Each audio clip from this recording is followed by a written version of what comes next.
Class 9 Computer Science. Dear students, today we are going to discuss unit number 1, problem solving. In this unit we will learn about problem solving steps and flowcharts, algorithms, test data and verifications and validations, identification and correction of errors. Every article have different sub-articles. Like suppose problem solving has different steps: defining a problem, understanding a problem, planning a solution, defining candidate solutions, selecting the best solution. In flowcharts, defining a flowchart, explaining the importance of a flowchart for problem solving, determining the requirements for flowchart, using flowchart symbols, drawing flowcharts for sample problems, defining an algorithm, describing role of algorithm in problem solving, formulating an algorithm, writing algorithms for sample problems, understanding efficiency of algorithms, differentiating between algorithms and flowcharts. Test data, understanding the concept of test data, describing importance of testing, understanding types of test case.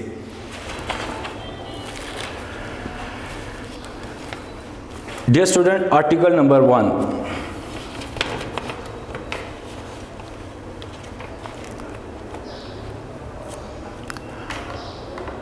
Article number 1.1 Problem solving steps.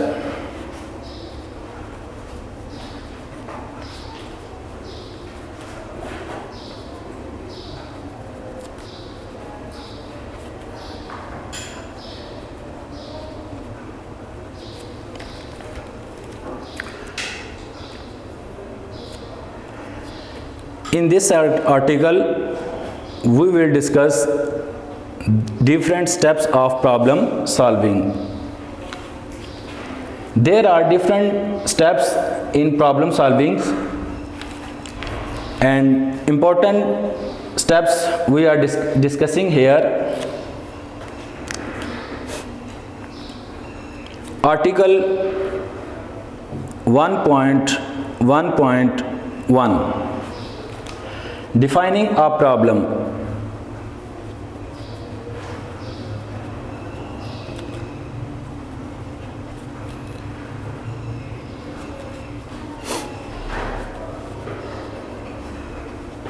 Defining a problem. Dear students, सबसे पहले problem के बारे में जानना होता है कि problem एम्बिग्युअस है या सिंपल है. You can say a well defined problem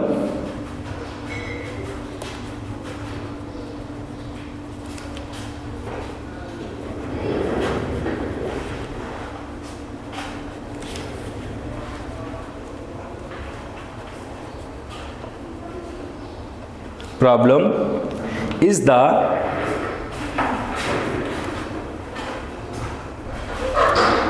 one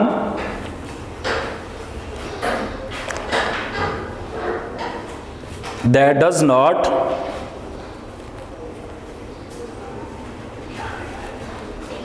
contain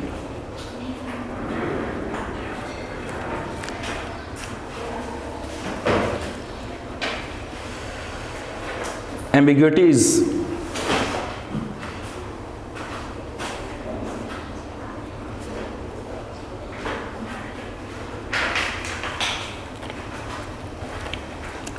It is easy to understand.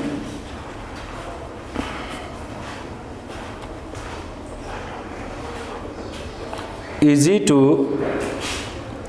understand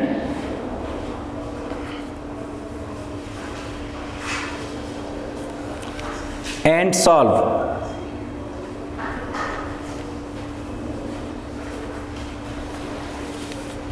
dear students, problem के बारे में सबसे पहले आपको इस चीज़ का नॉलेज होना चाहिए कि प्रॉब्लम वेल डिफाइन है कि नहीं। जब प्रॉब्लम वेल डिफाइन होगी, उसको अंडरस्टैंड करना आसान होगा, तब आप उसका सॉल्यूशन इजीली निकाल सकते हैं। We need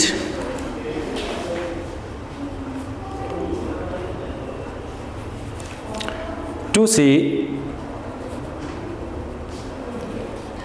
whether a problem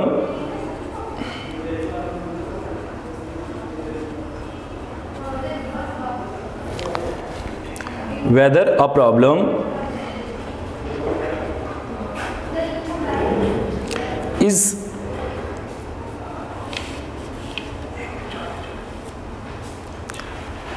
defined well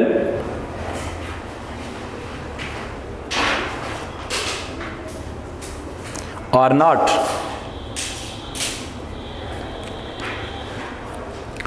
Dear student, if the problem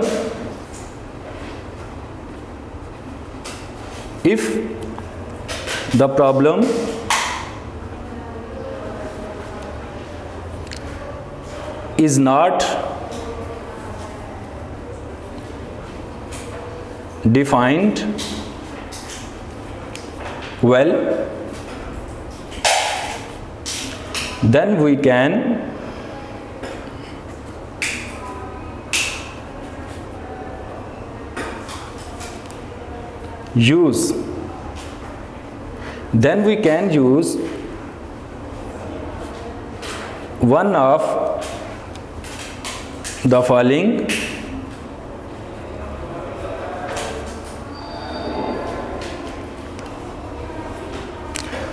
type.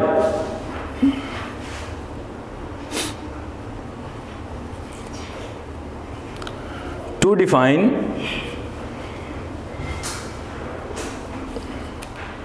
the problem.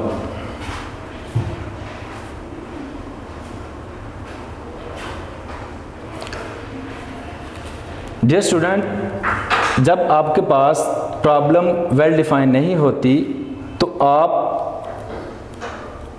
In type में से उस प्रॉब्लम को सॉल्व करने के लिए सेलेक्ट कर सकते हैं। सबसे पहले dear student, you can guesses, आप गेस कर सकते हैं कि इसका सॉल्यूशन क्या हो सकता है। ये सारा काम आप अपने पास्ट एक्सपीरियंस की बेस पर कर सकते हैं। Uses of guesses,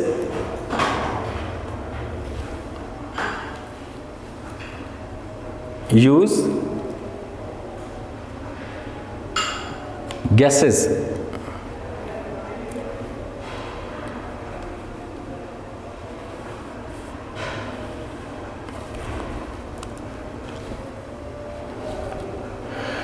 we try to guess the unknown information.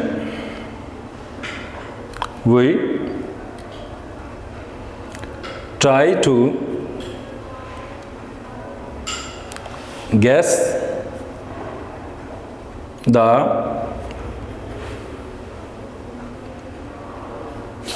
unknown information.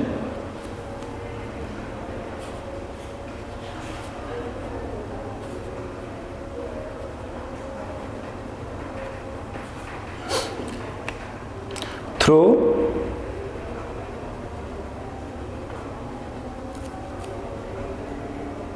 appropriate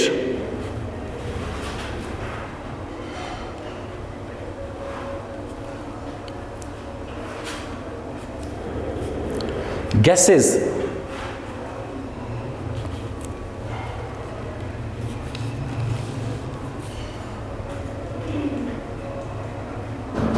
guesses. Dear students, these guesses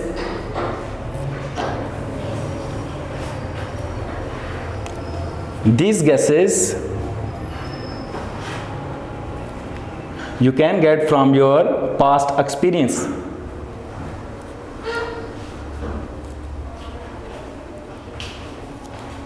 may be basis upon our, dear students, today is our topic unit number 1, problem solving.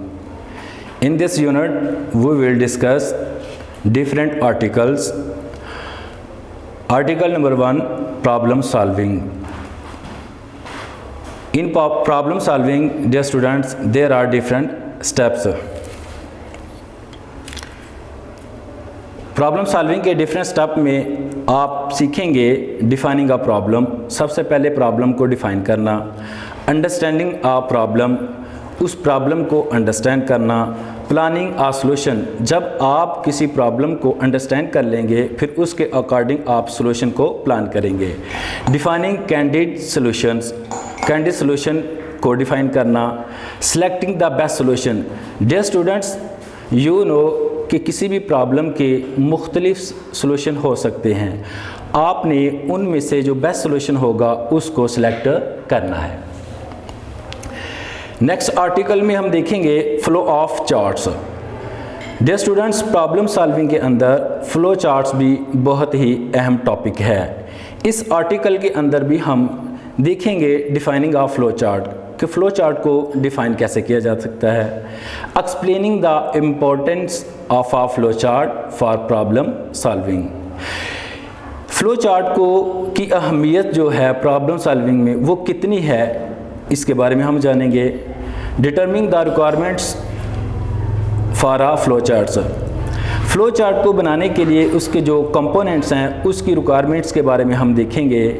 Using flow charts symbols, dear student, जब आप flow chart पे काम कर रहे होते हैं तो आप पिक्चर की मदद से प्रॉब्लम को सॉल्व कर सकते हैं। Drawing flow charts for sample problems, flow chart को ड्राइंग करने के लिए हम सैम्पल प्रॉब्लम्स को डिस्कस करेंगे।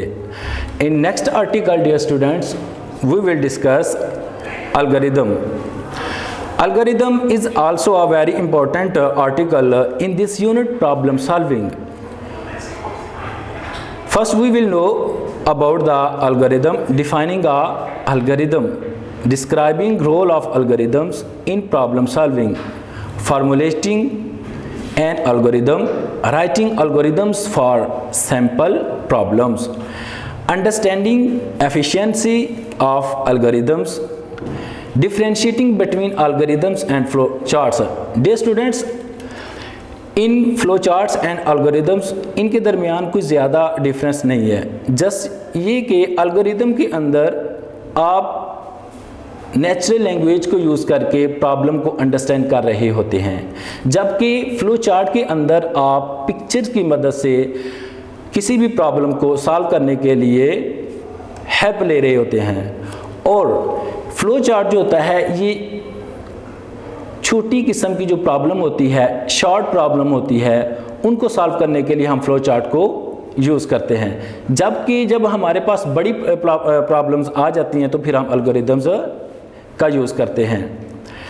Test data, in next article we will discuss understanding the concept of test data, describing importance of testing, understanding types of the test cases, and in next articles we will discuss verification and validation, understanding the concept of verification and understanding the concept of validation.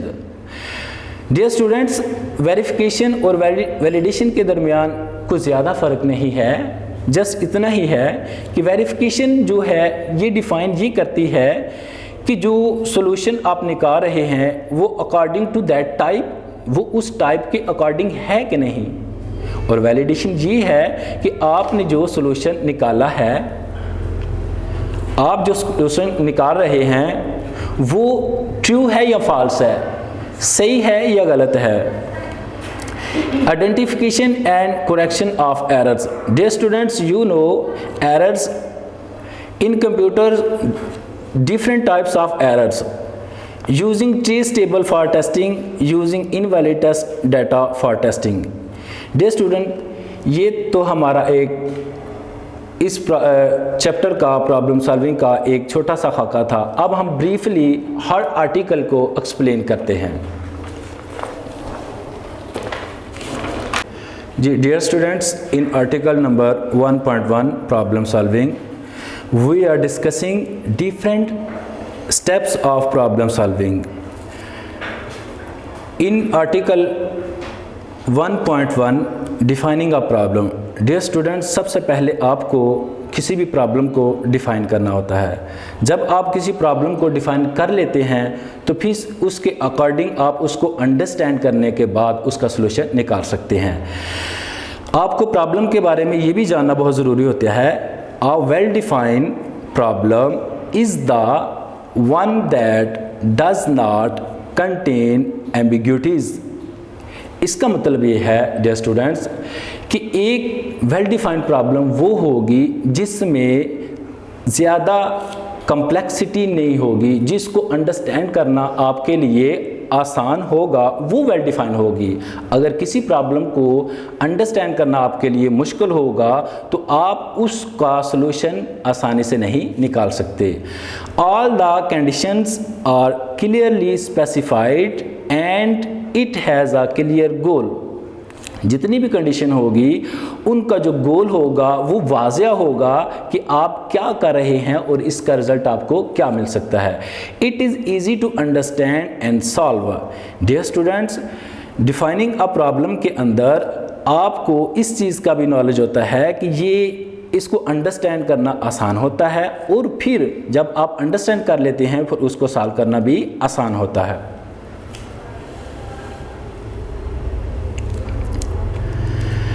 Dear student, we need to see whether the problem is defined well or not। हमें ये जानना बहुत ज़रूरी होता है कि ये जो प्रॉब्लम है ये वेल डिफाइन है कि नहीं। If the problem is not defined well, then we can use one of the following strategies to define the problem। Dear student, जब हम ये जान लेते हैं कि एक प्रॉब्लम वेल डिफाइन नहीं है तो फिर हम मदरजा झैल आर्टिकल में से किसी एक आर्टिकल को यूज़ करके उस प्रॉब्लम को सॉल्व कर सकते हैं। जैसा कि ये आर्टिकल है यूज़ गैसेस। आप किसी प्रॉब्लम का सबसे पहले गैस निकालते हैं, उसका सलूशन निकालने के लिए आप गैस करते हैं। और ये आप कैसे करते हैं, ये आप अपने पास्ट एक्सपीरियंस की बेस पे करते हैं। जैसा कि ये देखें, we try to guesses the unknown information through appropriate gases.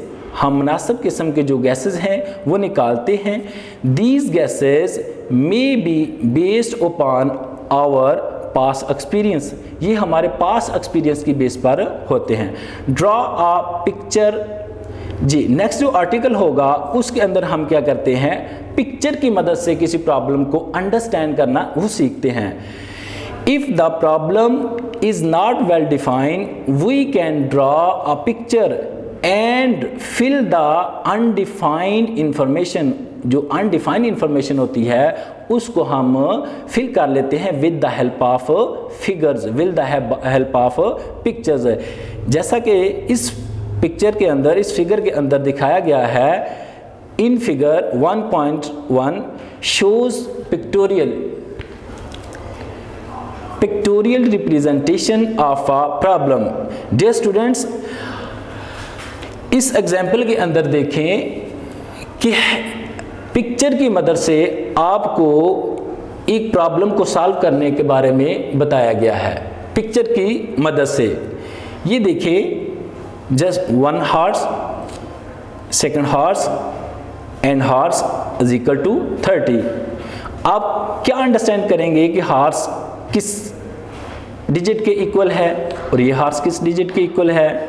Suppose करें कि देयर आर, जी dear student, there are 3 horse and these are equal to 30। तो इससे आप गैस ये करेंगे, इस 3 से इस 30 को डिवाइड किया, 1 हॉर्स की वैल्यू आपके पास आ जाएगी 10। 10 plus 10 plus 10 is equal to 30। And next you know, horse plus m is equal to 18। यहाँ से इस पिक्चर से, इस क्वेश्चन से आपने ये जाना कि हाउस की जो वैल्यू है वो है 10। जी डियर स्टूडेंट्स, इसका आंसर आपको दिया हुआ है 18। डियर स्टूडेंट्स, 18 में से अगर आप 10 को माइनस करें तो आपके पास बचेंगे 8। अब m प्लस m किसके इक्वल होगा? ये है आपके पास 2। डियर स्टूडेंट्स, आप 8 को 2 से डिवाइड करेंगे तो आपके पास एक m की वैल्यू आ जाएगी 4। एक m की वैल्यू आ जाएगी 4।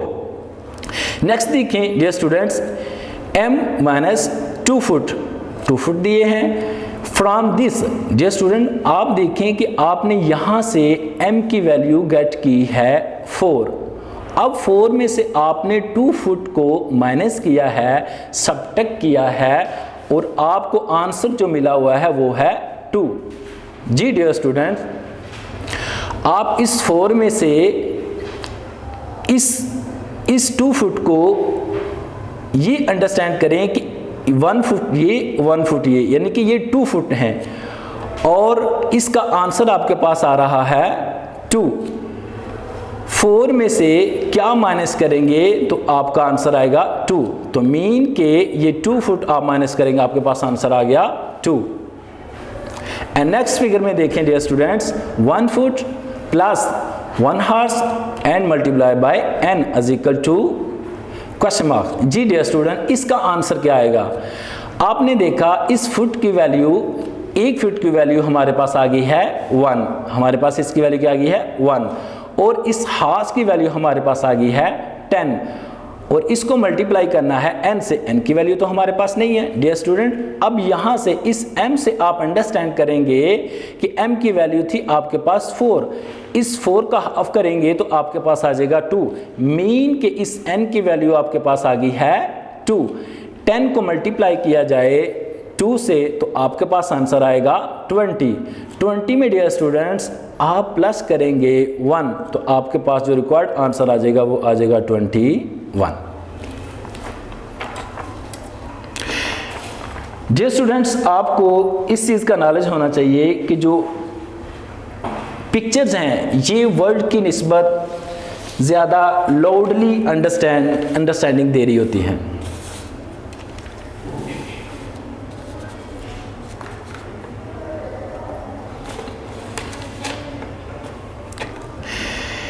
In next article 1.1.2,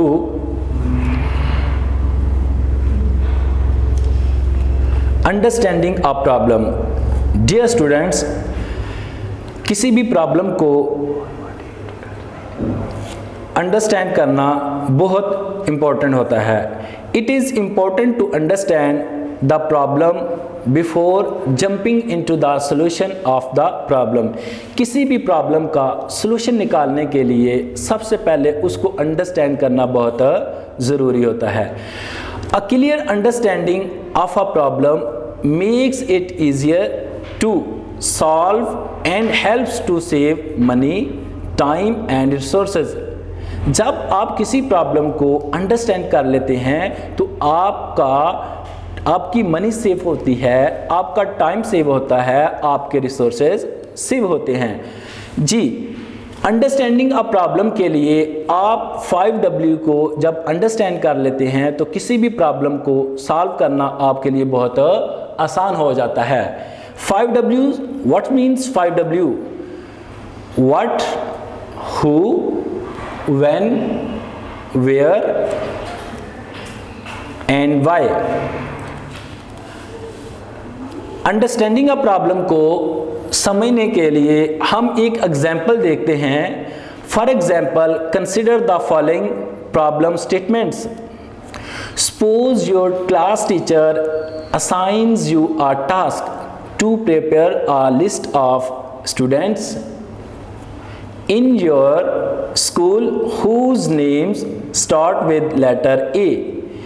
The list is required in order to prepare an alphabetical directory of all school students, and there is only 1 week to complete the task.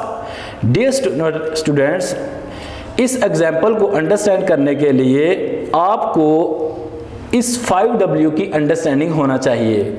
जब आप 5W को understand कर लेंगे तो इस example को solve करना आपके लिए आसान होगा। फर्स्ट W को देखें कि व्हाट, आपने करना क्या है।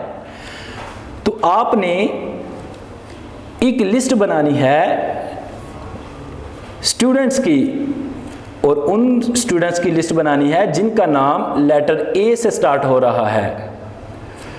आपने क्या करना है, आपने लिस्ट बनानी है उन स्टूडेंट्स की जिनका नाम A के लेटर से स्टार्ट हो रहा है। किसके लिए करना है, स्टूडेंट्स के लिए। आपने स्टूडेंट्स पे काम करना है। वाई, आपने क्यों ये काम करना है, ये टास्क, इस प्रॉब्लम को आपने क्यों सॉल्व करना है, to prepare the directory of students, students की डायरेक्टरी को प्रिपेयर करने के लिए आपने ये काम करना है। कब तक आपने ये काम करना है, व्हेन, कब तक आप काम करेंगे, विद इन अ वीक। आपके पास जो टाइम पीरियड है वो 1 वीक है। आपने जितना भी काम करना है जस्ट 1 वीक के दौरान करना है। वेयर, आपने ये काम कहाँ करना है, आपने ये काम स्कूल में करना है। तो आपने देखा स्टूडेंट कि 5W ने आपकी किस तरह हेल्प की। जब आप किसी प्रॉब्लम को सॉल्व करने के लिए, उसको अंडरस्टैंड करने के लिए 5W को अंडरस्टैंड कर लेते हैं तो आपकी प्रॉब्लम इजी हो जाती है।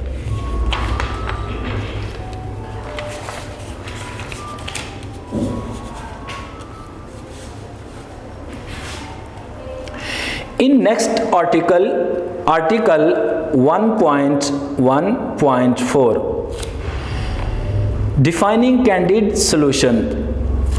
The word candid refers to something spontaneous and unplanned. Candid solution के अंदर आपके पास जो सॉल्यूशन आते हैं वो अनप्लान्ड होते हैं। आप बाकायदगी से उनको प्लान नहीं करते। इसको अंडरस्टैंड करने के लिए हम एक एग्जाम्पल देखते हैं। For example, if you are asked to find number of students in your school who can play cricket, आपको अगर ये कहा जाता है कि आप अपने स्कूल के अंदर उन स्टूडेंट्स के नाम लिखें जो क्रिकेट के प्लेयर हैं, you can estimate by finding cricket players in your class and then multiplying it by the total number of classes in your school. आप इस प्रॉब्लम को सॉल्व करने के लिए हर क्लास में से स्टूडेंट्स की तादाद को काउंट कर सकते हैं। फिर हर तादाद की नंबर ऑफ स्टूडेंट्स को नंबर ऑफ क्लासेस से मल्टीप्लाई करके आप ये जान सकते हैं कि आपके स्कूल में कितने स्टूडेंट्स हैं जो क्रिकेट खेलना चाहते हैं या क्रिकेट के प्लेयर हैं। To find exact number of cricket players, cricket के प्लेयर की एग्जैक्ट तादाद मालूम करने के लिए you have to option some other way like visiting each class और गेटिंग डाटा फ्रॉम टीचर्स। इस प्रॉब्लम को सॉल्व करने के लिए आप मुख्तलिफ तरीके से डाटा कलेक्ट कर सकते हैं। आप हर क्लास के अंदर जाकर स्टूडेंट से पूछ सकते हैं कि कौन कौन क्रिकेट खेलना चाहता है। इसके बरक्स आप उस क्लास के इंचार्ज से, क्लास टीचर से ये पूछ सकते हैं कि आपकी क्लास के अंदर कितने स्टूडेंट्स हैं जो क्रिकेट के प्लेयर हैं। One can think of a candid solution any time, candid solution को आप किसी भी वक्त निकाल सकते हैं। A candid solution can help to save time, candid solution आपकी हेल्प करता है आपको आपका टाइम सेव करने के लिए। It is not necessary that the candid solution is the actual solution of a problem. ये कोई ज़रूरी नहीं होता कि आपने जो कैंडिड सोल्यूशन निकाला है वो उस प्रॉब्लम का एग्जैक्ट सोल्यूशन हो।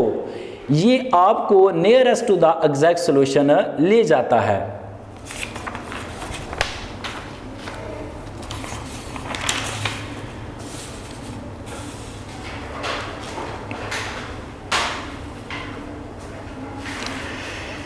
In next article 1.2.2, we will discuss importance of flowcharts in problem solving. Problem solving के अंदर importance of flowcharts in problem solving. In article 1.1.3, planning a solution. After analyzing a problem, we formulate a plan that may lead us towards the solution of a problem. जब हम किसी problem के बारे में understand कर लेते हैं, उसकी एनालाइजिंग कर लेते हैं, तो फिर हम उसका सॉल्यूशन प्लान कर सकते हैं। विदाउट अंडरस्टैंडिंग या विदाउट एनालाइजिंग हम प्रॉब्लम का सॉल्यूशन नहीं निकाल सकते। प्लानिंग का सॉल्यूशन के लिए कुछ स्ट्रेटजीज हैं जो कि दर्ज झैल है। Divide and conquer. In divide and conquer, this strategy divides a complex problem into smaller problems. Divide and conquer क्या करता है, आपकी जो बड़ी प्रॉब्लम्स होती हैं उसको स्मॉल प्रॉब्लम में कन्वर्ट कर देता है। जब आपके पास प्रॉब्लम बहुत बड़ी हों तो आप उसको सॉल्व आसानी से नहीं कर सकते, इसीलिए डिवाइड एंड कॉन्कर की हेल्प की मदद से आप उस प्रॉब्लम को इजीली सॉल्व कर सकते हैं। नेक्स्ट हम इस्तेमाल कर सकते हैं guess, check and improve.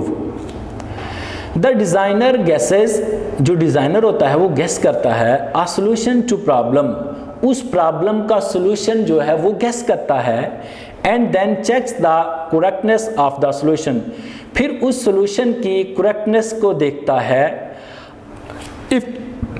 if the solution is not according to expectations, अगर तो सॉल्यूशन आपकी एक्सपेक्टेशन के according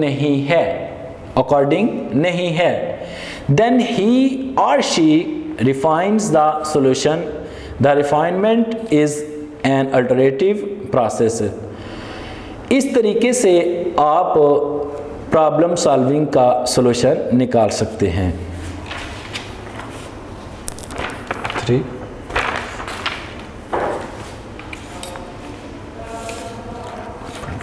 4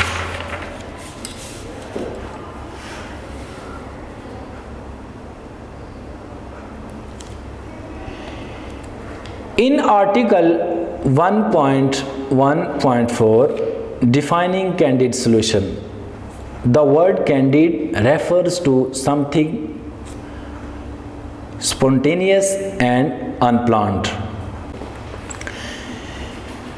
In article 1.1.5, selecting the best solution. Students, you know there are different solutions exist of any problems. Her problem के मुख्तलिफ solution हो सकते हैं, मगर आपने उन सॉल्यूशन में से जो बेस्ट सॉल्यूशन होता है उसको चूज़ करना होता है।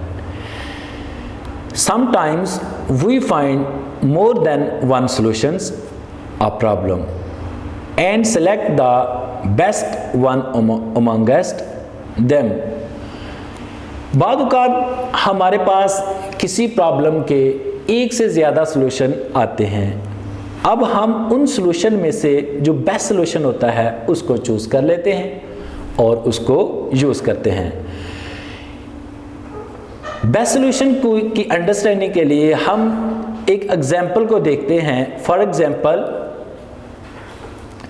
assume that names of all the students in your school are available on a website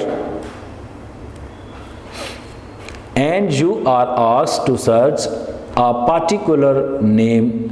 You can solve this search problem by either of the following methods. इस प्रॉब्लम को solve करने के लिए आप मदरजा झैल मेथड से सॉल्व कर सकते हैं और आप ये चेक करेंगे कि इनमें जो बेस्ट सोल्यूशन होगा उसको आप सेलेक्ट कर लेंगे। फर्स्ट सोल्यूशन क्या है student? Look at each name on the website one by one until the name is found or the list is over. आप वेबसाइट ओपन करें, वेबसाइट के उस पेज पे जहां स्टूडेंट के नेम मौजूद हैं आप एक एक स्टूडेंट के नेम को चेक करते जाएं, तब तक आप देखेंगे जब तक लिस्ट ख़त्म ना हो जाए, और तब तक आप देखेंगे कि जब आपका रिक्वायर्ड नेम आपको मिल जाए। एक मेथड, एक सॉल्यूशन ये है इस प्रॉब्लम का। दूसरा सॉल्यूशन देखें, take print outs and search the required name. आप उस पेज का, उस वेबसाइट के पेज का जिसके ऊपर नेम मौजूद हैं प्रिंट आउट ले लें और फिर मैन्युअली उसको एक एक करके चेक करें और अपना रिक्वायर्ड नेम जो है वो सिलेक्ट कर लें। थर्ड सॉल्यूशन आपके पास ये हो सकता है, कॉपी नेम्स। उस नेम की लिस्ट को आप कॉपी कर लें, put them in excel sheet और उसको एक्सेल की शीट के अंदर पेस्ट कर दें। Sort there in alphabetical order, searching in sorted list is comparatively easy. आप उन नेम की लिस्ट को एक्सेल की शीट के अंदर पेस्ट करने के बाद उनको सॉर्ट आउट कर लें। सॉर्ट आउट करने के बाद आप कैरेक्टर वाइज उस नेम को इजीली सर्च कर सकते हैं और वो आप हासिल कर सकते हैं। नेक्स्ट जो लास्ट इसका सॉल्यूशन हो सकता है, जो आपकी इस बुक में दिया गया है, एक प्रॉब्लम को सॉल्व करने के लिए बहुत ज़्यादा सॉल्यूशन हो सकते हैं। हो सकता है इस प्रॉब्लम को सॉल्व करने के और भी सॉल्यूशन हो, मगर चूंकि आपकी इस बुक के अंदर ये 4 सॉल्यूशन डिफाइन किए हैं, इसलिए हम इन पर ही बात करेंगे। Just press Ctrl+F। आप उस वेबसाइट के पेज पर when the list is available in a web browser, जब लिस्ट वेब ब्राउज़र के अंदर मौजूद हो आप Ctrl+F को प्रेस करें। You can type the name to search automatically। आपके पास सर्च बॉक्स ओपन हो जाएगा, आपको जो नाम चाहिए उसको सर्च के अंदर टाइप करें, ऑटोमेटिकली आपको रिजल्ट मिल जाएगा। आपने देखा एक प्रॉब्लम को सॉल्व करने के मुख्तलिफ तरीके हैं, मेथड हैं। There can be other solutions as well.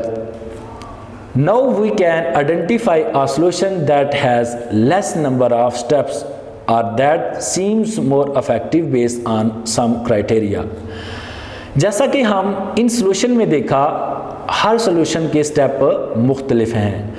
सबसे इफेक्टिव और बेस्ट सॉल्यूशन वो सॉल्यूशन होता है जिसके अंदर लेस नंबर ऑफ स्टेप्स होते हैं। स्टेप्स जो होते हैं वो कम तादाद में होते हैं और वो मोर इफेक्टिव होता है। जिस सॉल्यूशन के अंदर नंबर ऑफ स्टेप्स कम होंगे और वो इफेक्टिव होगा, आप उसको सिलेक्ट करेंगे। प्रॉब्लम सॉल्विंग के लिए नेक्स्ट जो हमारा आर्टिकल है बहुत ही इम्पोर्टेंट है और बहुत ही फेमस है। एग्ज़ाम में इसका बहुत ज़्यादा पार्ट है, बहुत ज़्यादा क्वेश्चन फ्लो चार्ट के बारे में आते हैं। वो है हमारा article 1.2 flow charts. Flow chart are helpful to know about the steps used to solve a problem in the following we discuss the concept of flow charts in detail. Flow chart आपको picture की मदद से problem को solve करने के लिए help करता है और स्टेप वाइज आपकी हेल्प करता है। Definitions of flow chart, article 1.2.1 definition of flow chart. A flow chart is a graphical presentation of the steps to solve a problem. किसी भी प्रॉब्लम को सॉल्व करने के लिए ग्राफिकली जो प्रेजेंटेशन होती है आप उसको फ्लो चार्ट कह सकते हैं, जो कि वह करती है step wise, step by step. We use symbols for each step. हर स्टेप के लिए हम मुख्तलिफ सिंबल्स को इस्तेमाल कर सकते हैं। And these symbols are connected with the help of arrows to show the flow of processing. और इन सिंबल्स को हम कनेक्ट करने के लिए एरोज की मदद लेते हैं कि आपकी प्रोसेसिंग का फ्लो किस तरफ है, आपकी प्रोसेसिंग का फ्लो किस तरफ है। इसके लिए हम एक सिंपल सी एग्जांपल देखते हैं। Figure 1.6 shows a flow chart for the simple problem of wearing shoes with socks. Students, आप हर रोज़ ये काम करते हैं, इस प्रॉब्लम को हर रोज़ सॉल्व करते हैं। रोज़ आप शूज़ भी पहनते हैं, सॉक्स भी पहनते हैं, बट इन फ्लो चार्ट्स आप किस तरह से इस प्रॉब्लम को सॉल्व कर सकते हैं, ये इसकी एक example with the help of symbols ये डिफाइन की गई है। अब देखें, जब फ्लो चार्ट आप स्टार्ट करेंगे तो ये वाला साइन यूज करेंगे। अभी आपने स्टार्ट किया है, टेक शूज, आपने शूज ले लिए हैं, एंड सॉक्स, शूज और सॉक्स आपने ले लिए हैं। उसके बाद आप वेयर सॉक्स, उसके बाद आप सॉक्स को पहन लेंगे, फिर आप शूज़ को पहन लेंगे और फिर आप इस फ्लो चार्ट को स्टॉप कर देंगे। ये वो काम है जो आप हर रोज़ करते हैं, मगर फ्लो चार्ट ने आपको स्टेप वाइज हेल्प किया और with the help of symbol. इस सिंबल का क्या मतलब है, इस सिंबल का क्या मतलब है, इस सिंबल का क्या मतलब है, हम नेक्स्ट देखेंगे।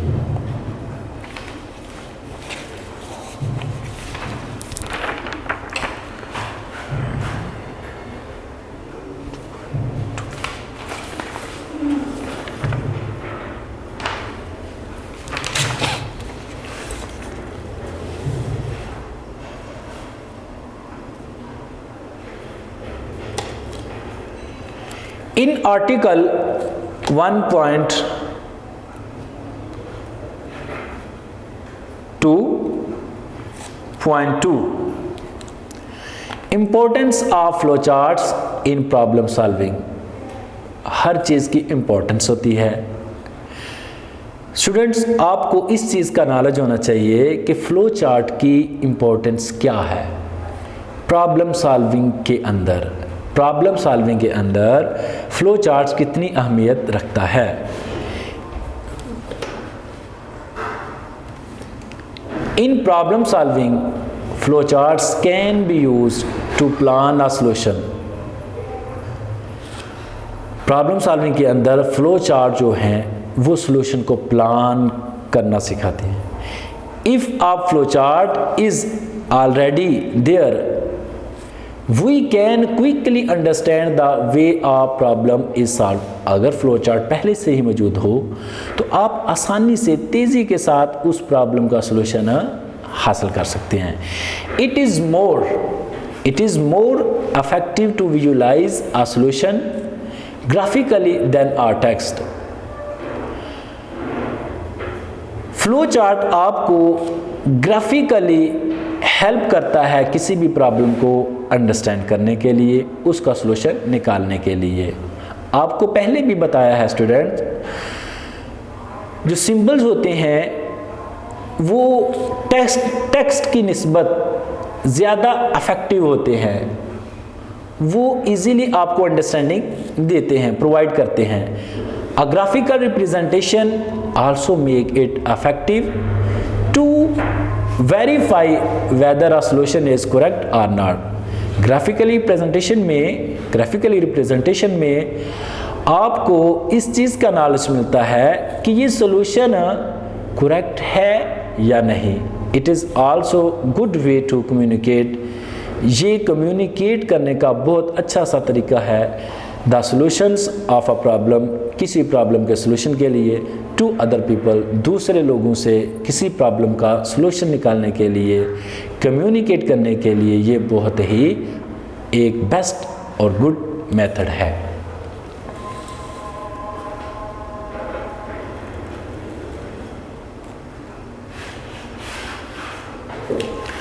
In article 1.2.3 determining requirements for a flow charts, flow charts के लिए आपको किन किन चीज़ों की रिक्वायरमेंट होती है, कौन सी चीज़ें आपको चाहिए होती हैं। In a flow chart we use input and output and decision making and processing. जो मेन कंपोनेंट है फ्लो चार्ट के वो इनपुट है, आउटपुट है, डिसीजन मेकिंग है और प्रोसेसिंग है। These concepts are described in the following.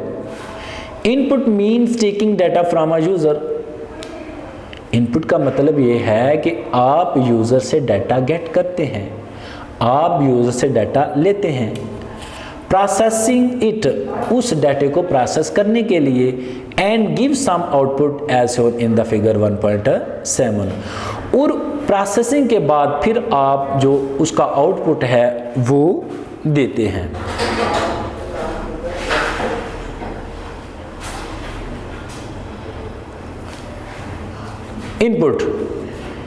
Input means taking data from the user. It is important to know how many and what type of inputs are required. Input में आप user से data लेते हैं और आपको पता चल जाता है कि ये कौन सी टाइप है। Processing mean to perform different operation on that data.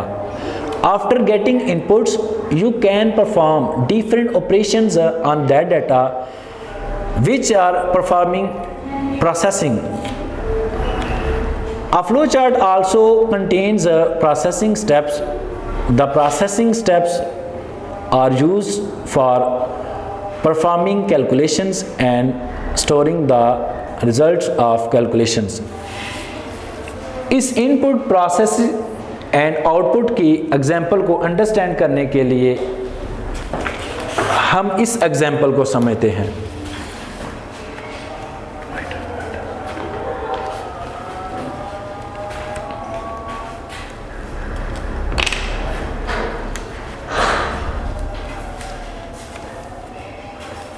सबसे पहले आप डाटे को इनपुट करेंगे।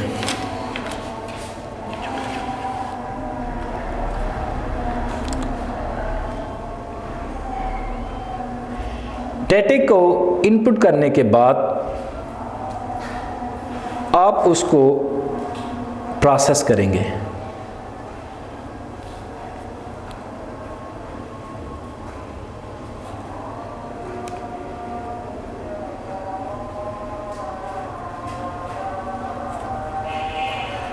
प्रोसेस करने के बाद आपको इंफॉर्मेशन की सूरत में एक रिज़ल्ट मिलेगा जिसको आप कह सकते हैं कि ये आपकी आउटपुट है।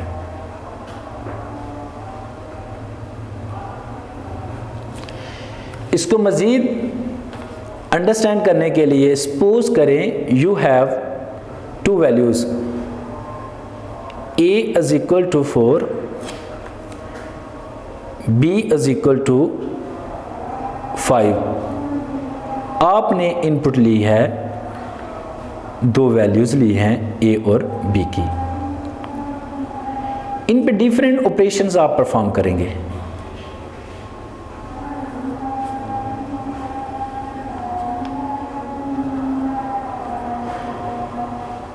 a plus b, a multiply by b, यहाँ आपके ऑपरेशंस परफॉर्म करेंगे इस इनपुट किए हुए डाटा पर। आफ्टर प्रोसेसिंग आपको इंफॉर्मेशन की सूरत में इसका आउटपुट मिलेगा, जो रिक्वायर्ड इसकी आउटपुट होगी। a की वैल्यू आपके पास 4 है, b की वैल्यू आपके पास 5 है। 4 में 5 ऐड किए जाएंगे तो आपके पास आंसर आ जाएगा 9। a की वैल्यू आपके पास 4 है, b की वैल्यू आपके पास 5 है। a को b से मल्टीप्लाई करें, यानी 4 को 5 से मल्टीप्लाई करें तो आपके पास 20 आंसर आ जाएगा। इस एग्जाम्पल से हमने importance of flow chart in problem solving के मुख्तलिफ जो स्टेप्स हैं, इनपुट्स, प्रोसेसिंग और आउटपुट, उसको देखा।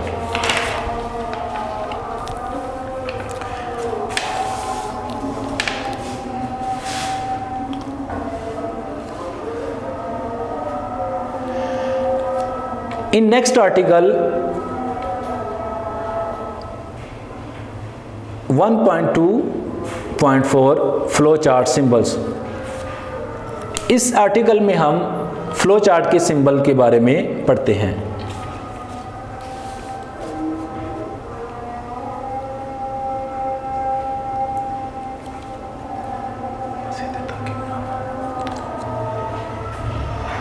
These are the symbols that use in flow chart, and these are the name of these symbols and description of these symbols. इस symbol का नाम है फ्लो लाइन। इस सिंबल को टर्मिनल कहते हैं, इस सिंबल को प्रोसेस कहते हैं, और इस सिंबल को डिसीजन कहते हैं, और इस सिंबल का नाम है इनपुट एंड आउटपुट, और इसका नाम है कनेक्टर। ये सिंबल थे और इनके नेम थे।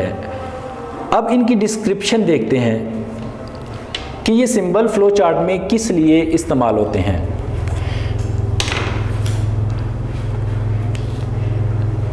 It is used to determine the flow of steps in a flow chart. इस लाइन का मतलब ये है कि फ्लो चार्ट के अंदर जो स्टेप्स हैं उनका फ्लो किस तरफ है। इस लाइन का, इस सिंबल को इसलिए यूज़ करते हैं कि हम स्टेप्स के फ्लो को जानने के लिए इसका यूज़ करते हैं। Terminal, it indicates starts and end of a flow chart. किसी भी फ्लो चार्ट को स्टार्ट करने के लिए या उसको का एंड करने के लिए, शुरू करने के लिए या उसको ख़त्म करने के लिए हम इस टर्मिनल सिंबल को यूज़ करते हैं। Processes, it represents operations to change values. Processes के अंदर आप देखते हैं डिफरेंट ऑपरेशंस परफॉर्म किए जाते हैं जो कि वैल्यूज़ को चेंज कर देते हैं। In decision,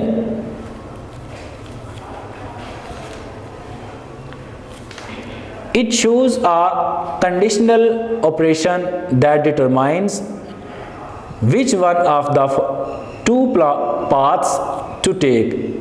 The operations is commonly a yes or no question or a true or false test. इस डिसीजन के सिंबल से आप ये देखते हैं कि जो आंसर निकाला है वो सही है या नहीं, गलत है या दुरुस्त। Input output.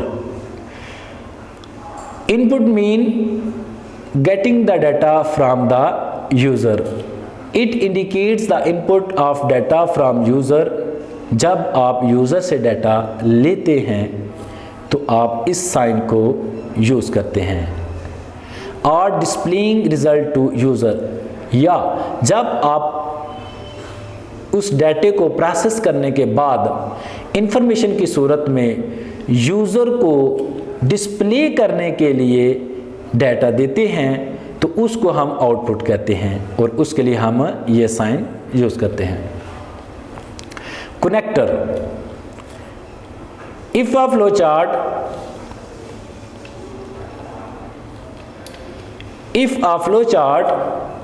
does not fit on a page, then we use connector to connect parts of a flowchart on different pages.